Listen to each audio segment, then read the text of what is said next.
आगे बढ़ेंगे अब, क्योंकि आपने देखा कि स्वास्थ्य के क्षेत्र में हमने बात की। अब हम बात करते हैं, रियल एस्टेट कारोबारी हैं शानू वारसी जी को मैं बुलाना चाहूँगी और समाज सेवी भी हैं। शानू वारसी जी प्लीज़ आए मंच पर। और कोरोना काल में जब लोग ऑक्सीजन सिलेंडर के लिए जूझ रहे थे, ये अपनी टीम बनाकर 3000 से अधिक लोगों को ज़िले के लिए अन्य राज्यों के साथ ही लोगों की मदद भी कर रहे हैं। न सिर्फ ज़िले के लिए बल्कि आगे भी अन्य राज्यों के लिए भी इन्होंने मदद की है। तो चलिए अब बात करते हैं शानू वारसी जी से।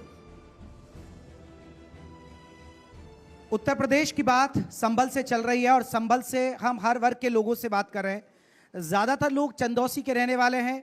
चंदौसी को माना जाता है कि मिनी वृंदावन भी माना जाता है, ये धार्मिक नगरी भी है। तो हम चर्चा कर रहे हैं, शानू वारसी जी हैं, समाज सेवी हैं। जिस तरह हमारी सहयोगी ने जिक्र भी किया, कोरोना काल में बहुत लोगों की मदद की और इन्होंने ऑक्सीजन सिलेंडर बांटे, ऑक्सीजन मैन के नाम से वो जुड़े हुए हैं। शानू जी, चर्चा की शुरुआत आपसे पहला सवाल, समाज सेवा करना है या डॉक्टर साहब की तरह राजनीति में आना है आपको? देखिए, पहला तो सबसे बड़ा जो धर्म है वो इंसान का कर्म है, बाकी सब कुछ बाद में है, राजनीति है वो भी बाद में है, लेकिन सबसे पहला जो मेरा मोटिव है वो सबसे पहला जो है वो कर्म है। और कर्म से इन द सेंस ये है कि जो हम समाज की सेवा कर सकें, यही मेरी फर्स्ट प्रायोरिटी है। कैसे लोगों से जुड़े हुए हैं, किस तरीके से समाज सेवा कर रहे हैं, क्या क्या योगदान दे रहे हैं समाज सेवा में आप?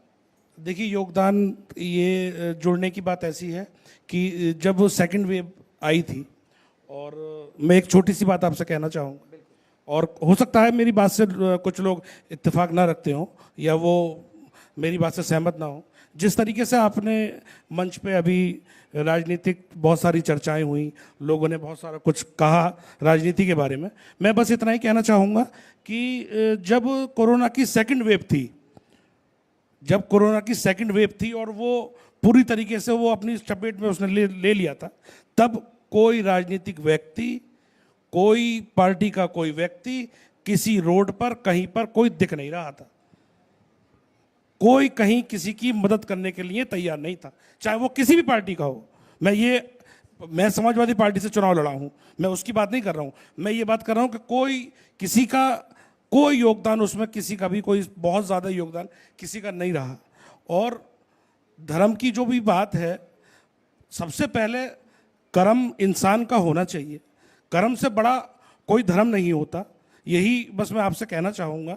अगर मैं अपनी अरबिक लैंग्वेज में आपको बताऊं तो जो अमाल होते हैं, अब मंदिर मस्जिद का मुद्दा है, बहुत सारे लोग उस पर अभी भी आपने बहुत सारी डिबेट की, लोगों ने मुद्दे छेड़े, बहुत सारी चीज़ें ऐसी हैं कि मैं आपको अगर आप कहेंगे तो मैं दिखाने को भी तैयार हूँ।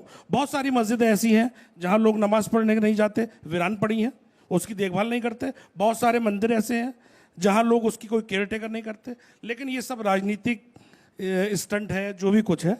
समाज की वास्तविक जो भी सेवा है वो कहीं ना कहीं अभी भी वो पिछड़ी हुई है। तो शानू वारसी क्या इस चीज में, क्योंकि यहाँ हिंदू मुसलमान बहुत ज्यादा होता है, संभल में आपने देखा लगातार ये मुद्दा है, तो क्या आप भी हिंदू मुसलमान देखते हैं, मजहब देखकर सेवा करते हैं, या सबके लिए आपके दरवाजे? मैंने अभी आपसे एक बात सबसे पहले ये कही, मेरे लिए मेरा सबसे पहला मोटिव है कर्म। मैं धर्म से बड़ा मेरे लिए मेरा कर्म है। मैं धर्म को कोई मायने नहीं रखता। मैं अगर मेरा कर्म ठीक है तभी मेरा धर्म ठीक है, मेरा कर्म खराब है तो मेरा धर्म खराब। मैं इसी में अपनी बात को यकीन रखता हूँ। आप अपनी सैलरी का कम से कम 20% आप समाज सेवा में ही खर्च कर देते हैं।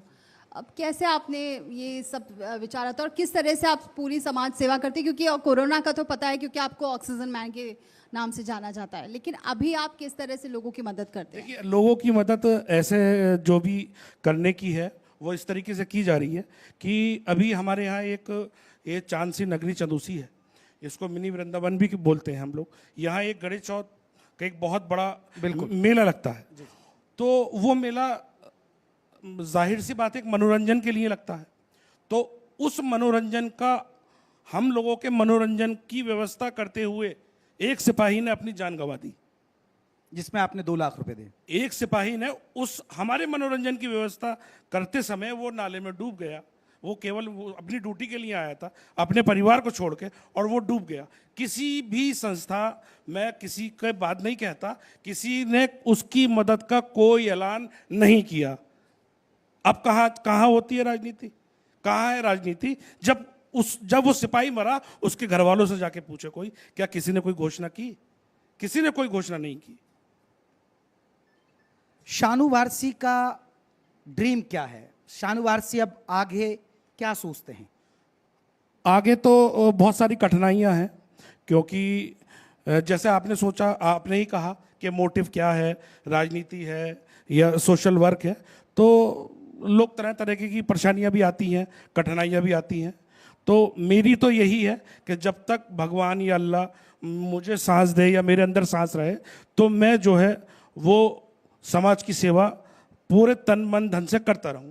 हमारे मंच से आखिरी सवाल आपसे, क्या मैसेज देना चाहेंगे? मैं आपके मन से बस यही कहना चाहूँगा कि फिर वही बात कहना चाहूँगा कि कुछ नहीं है।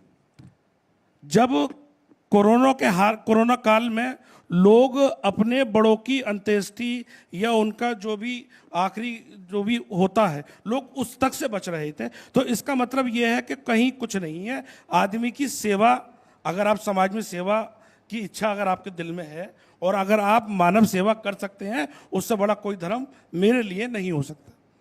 चलिए सर, बहुत बहुत शुक्रिया, आप हमारे मंच से जुड़े और आपने अपना एक मैसेज दिया और आपने अपनी बताया कि आपकी ड्रीम क्या है कि इसी तरह समाज सेवा करना। और कुछ कहना चाहेंगे आप? बहुत बहुत शुक्रिया आपका। थैंक यू आपने सो मुझे मच। आम आदमी को इतने बड़े नहीं मंच सर, पे बुलाने हम के तो आम लिए आदमी के मंच के लिए ठीक बने है, हैं। कोई बात नहीं, शुक्रिया। बहुत शुक्रिया शानू वारसी जी। तो आपने सुना कि धर्म से पहले उनका कर्म है और इसी वजह से समाज सेवा में लगातार वो लगे हुए हैं। आगे भी वो इसी तरह से तन मन धन से समाज सेवा करते रहेंगे।